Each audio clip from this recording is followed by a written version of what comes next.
Olá pessoal, estou aqui com vocês para mais uma aula da nossa física e hoje a gente vai falar das componentes da força resultante. Bom, força resultante, todos nós já sabemos, é o somatório vetorial de todas as forças que estão aplicadas a um corpo. E essa força, então, depois de determinada, essa resultante, nós vamos observar que ela se divide em duas componentes. Uma das componentes vai servir aí para alterar módulo da velocidade vetorial do corpo. Então, uma está vinculada somente à aceleração escalar, aquela aceleração que altera simplesmente o módulo da velocidade. E uma outra componente vai estar vinculada à alteração da direção e do sentido dessa velocidade vetorial. Então, uma outra componente que vai estar se preocupando mais com a direção e sentido da velocidade vetorial. Para isso, então, nós vamos fazer um estudo separado aí de uma das componentes, que nós vamos chamar aí de componente tangencial, e uma segunda componente que nós vamos chamar de componente centrípeta. Bom, antes de fazermos esse estudo separado aí das duas componentes, vamos observar como ficaria então o movimento que se compõe de todas as componentes, ou seja, da componente tangencial e da componente centrípeta da força resultante. Dá uma olhada no visual. Nós temos aí força resultante, então, em uma partícula que se desloca em uma trajetória curva. Então, percebam o seguinte, supondo que essa velocidade vetorial está variando em módulo, direção e sentido, nós temos aí as duas componentes da força resultante presentes. A componente tangencial é aquela que vai alterar exclusivamente o módulo da velocidade, por isso mesmo é que ela tem a mesma direção da velocidade, ela não se preocupa com a direção, ela se preocupa somente com o módulo da velocidade do móvel. E a componente centrípeta que está vinculada, então, à alteração da direção e do sentido. Esta, sim, se preocupa com a direção e o sentido desse corpo, ou da velocidade vetorial desse corpo. Bom, já sabemos, então, fazer essa soma vetorial. Regrinha do paralelogramo, nós temos, então, que a resultante é a soma das componentes tangencial mais centrípeta. Essa é uma soma vetorial que nós resolvemos através do teorema de Pitágoras. Então, lembrando ali, as componentes tangencial, centrípeta e a resultante formam em um triângulo, esse triângulo é retângulo, onde a resultante é a hipotenusa e as duas componentes tangencial e centrípeta são os dois catetos. Então, nós podemos calcular da seguinte forma, a hipotenusa elevada ao quadrado é igual à soma dos quadrados dos catetos. Temos lá, então, a resultante em módulo elevado ao quadrado igual a tangencial em módulo elevado ao quadrado mais a centrípeta em módulo elevado ao quadrado. Então, nós podemos observar que nesse movimento aí do exemplo, nós temos a força composta pelas duas componentes, a componente tangencial e a componente centrípeta. Então, nós vamos ter ali um movimento curvo, faz uma curvatura, porque está alterando direção e sentido da velocidade, e um movimento não uniforme, porque tem módulo variável aí para a nossa velocidade. Vamos analisar separadamente então agora. Força tangencial. Dá uma olhadinha no visual para a gente definir essa força tangencial. A componente tangencial, está lá, o próprio nome já diz, ela é tangente à trajetória, portanto tem a mesma direção da velocidade, tá certo? E pode ser calculada pela expressão da segunda lei de Newton, força igual a massa vezes aceleração. Então veja bem, o módulo da força tangencial é dada pelo produto da massa pelo módulo da aceleração tangencial. Se essa aceleração tangencial se preocupa exclusivamente com a variação do módulo da velocidade, nós podemos dizer que o módulo da tangencial é exatamente igual ao módulo da aceleração escalar. Portanto, eu posso então dizer que a força tangencial também pode ser calculada como sendo a massa multiplicada pelo módulo da aceleração escalar. Então, pessoal, como nós vimos lá, a componente tangencial, ela tem a direção tangente, vimos como calcular o seu módulo e falta definir agora seu sentido. Toda grandeza vetorial tem módulo, direção e sentido. Então vamos ver como é que fica o sentido dessa componente tangencial. Dê uma olhada no visual. Então percebam aí que o sentido pode ser o mesmo da velocidade ou oposto ao da velocidade. Primeiro analisando o mesmo sentido da velocidade. Quando é que a força está no mesmo sentido da velocidade? Ela está no mesmo sentido quando ela está empurrando o corpo na direção e no sentido do movimento, ou seja, está ajudando esse corpo a se movimentar mais rapidamente. Ela está aumentando a intensidade da velocidade. Nesse caso, então, essa componente tangencial está acelerando o corpo. Então, esse movimento é dito acelerado.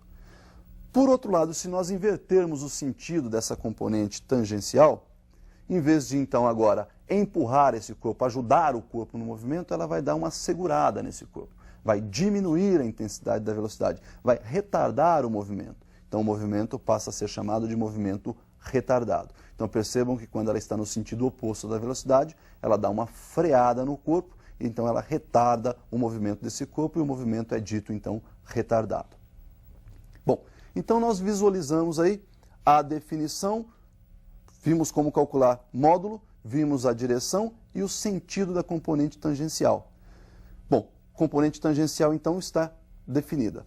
E a componente centrípeta? A componente centrípeta ela serve para curvar o movimento. A finalidade da componente centrípeta é fazer a curvatura do movimento.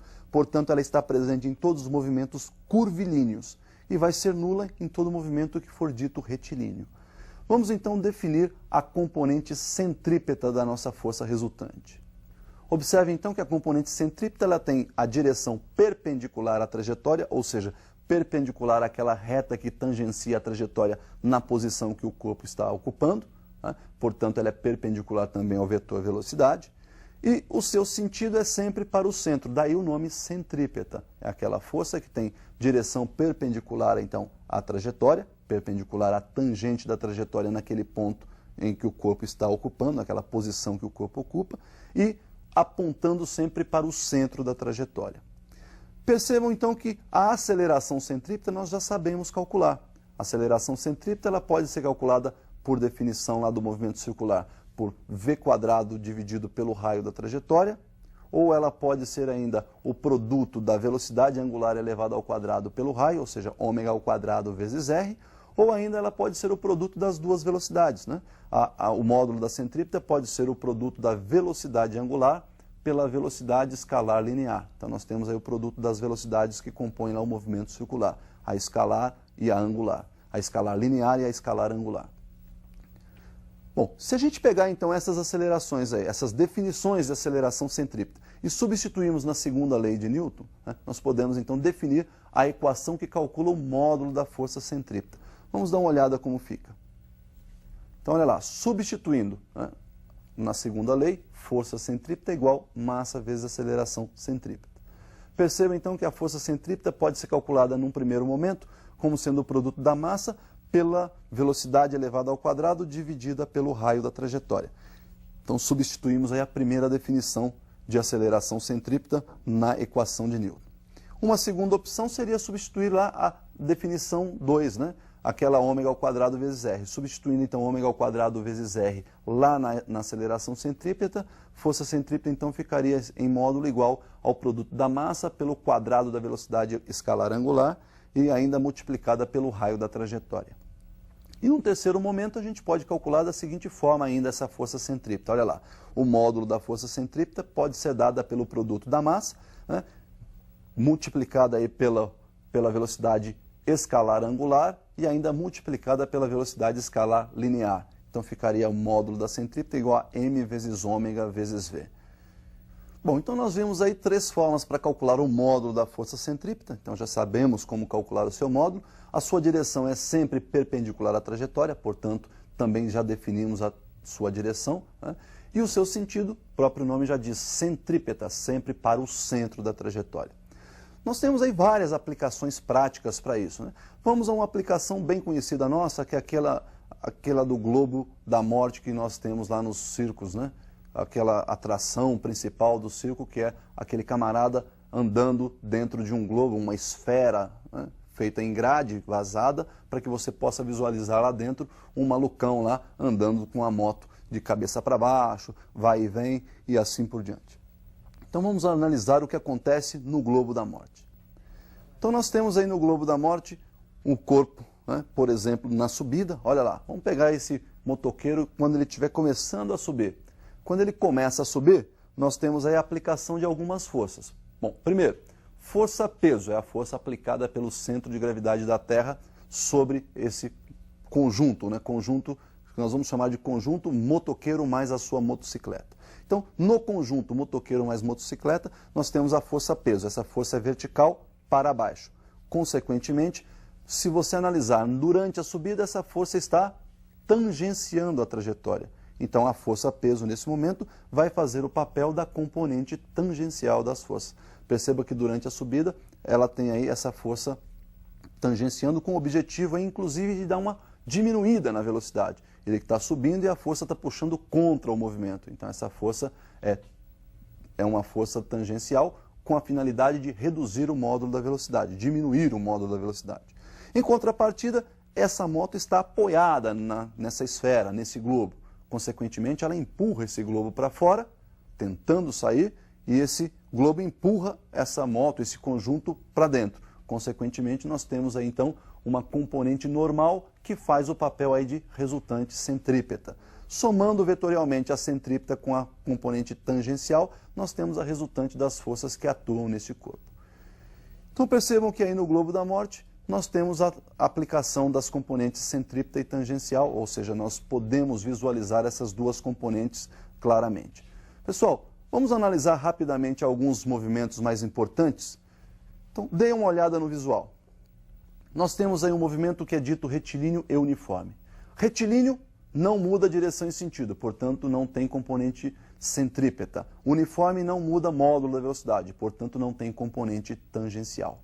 Lá no movimento retilíneo uniformemente variado, bom, por ser variado altera o módulo da velocidade, então agora eu tenho uma componente tangencial, mas não tem centrípeta, porque ele continua sendo retilíneo.